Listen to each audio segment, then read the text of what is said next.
your business venture. So this, you fighting has also opened up a lot of different opportunities for you. You now have businesses, you hot sauce, you got charities. Can you talk about what some of the projects you're working on today? Yeah, the hot sauce, I love cooking and I always wanted to have some space in the culinary world. And during the last year, during the pandemic, when we were at the beginning of like March, you know, when we were locked in the house, that's when I started putting pen to paper and jotting down ideas and finding people who I can link up with who were respected in that industry. And we put it together and we launched it January of this year. And it's doing very well, man. The hot sauce. Yeah, I got a bunch of them at our office, by the way. Yeah? Yeah, we got the hot sauce. It's Thanks. great. Yeah. So hot sauce is purely because you're cooking. Yeah, I'm cooking. I love to cook, but I'm also from Louisiana, and we take our hot sauce serious in Louisiana. Very, yes. It's like a religion over there. Yeah, Louisiana hot sauce is a special thing, and I wanted, and I was just home and during the pandemic and saw an opportunity to get in the culinary world. Dustin, how much does you winning in your world that you're in the UFC MMA world that you're in, how much does this create additional opportunities for you outside of the world? How much have you seen that happen? It's huge, you know, because I'm already have a spotlight with these fights and the build-up with these fights.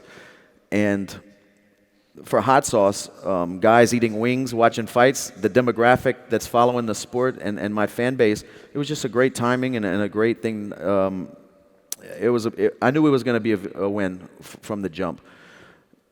And my star in the UFC not only raises that with the sales of the hot sauce, but it also gives me a platform to speak about my charity and to speak about the things we're working on. And I want to take advantage of that, you know. And when the UFC moved over to ESPN, I was excited because I knew that just I had a bigger megaphone now to get these goals with my charity out. But definitely, me fighting has created opportunities, no doubt about it. Do you think if you would have tried to do the hot sauce and the charity when you're not in the top 5 or the top 10, it would have had the same impact as it does today? Do you think there was an element of timing, like let's wait to do this when we got a bigger platform and then let's launch it? Yeah, I really believe that. At this time, you know, I'm fighting in the biggest fights of the year. All eyes are on me. So I really have an opportunity to take advantage of that. And so many more people are hearing the news about what we're doing with charity or hearing the news about the hot sauce. Just way more eyes on me and what I have going on. Yeah, it's very big because a lot of times guys will, you know, try to do everything at the same time too early before they're way too big. And then you don't have that big of an impact because you don't have the eyeballs on you yet, rather than let me go win here first and then I can do all the other, you know, ancillary, whatever additional things that I want to do. And then sometimes these become bigger than this. Yeah. Yeah, so looks like that was kind of your strategy. Yeah, it was a perfect timing, like you said, perfect timing. My charity, me and my wife lived in Florida here in Boca Raton for 5 years, and then my daughter was born. We moved back to Louisiana because I wanted to raise her with family.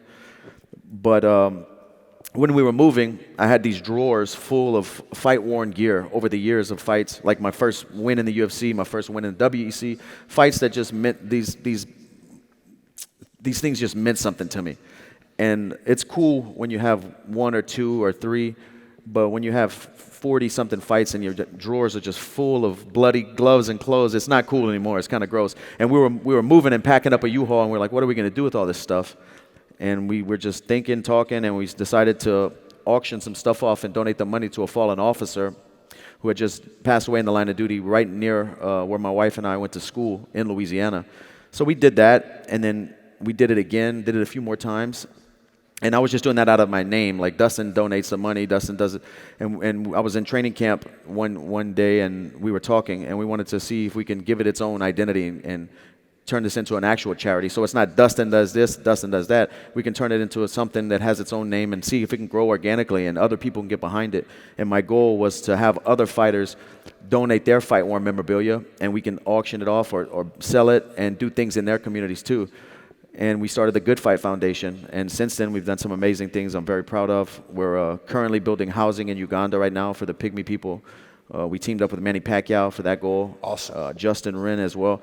Yeah, so that, and we don't have one specific goal. We do all kinds of things. Whatever we see we can help in the community or wherever. It's the Good Fight Foundation. And that's your 501c3. That's my 501c3. Awesome. I got and also I have no background in starting a business or building a website. So me and my wife are in training camp on a laptop computer, trying to build this website for the foundation. We're just starting, and it's been a learning thing, man. You know, we was running like a mom and pop shop at the beginning, but it's cool because we have full control of everything. We have still no payroll. We haven't paid anybody. There's no employees of the foundation. It's just me, my wife, 2 of our friends from Louisiana, and we're doing some amazing things I'm very proud of. So if you like this little short clip from an interview I did, click over here to watch the entire interview. And please don't forget to subscribe to the channel. Take care, everybody. Bye-bye.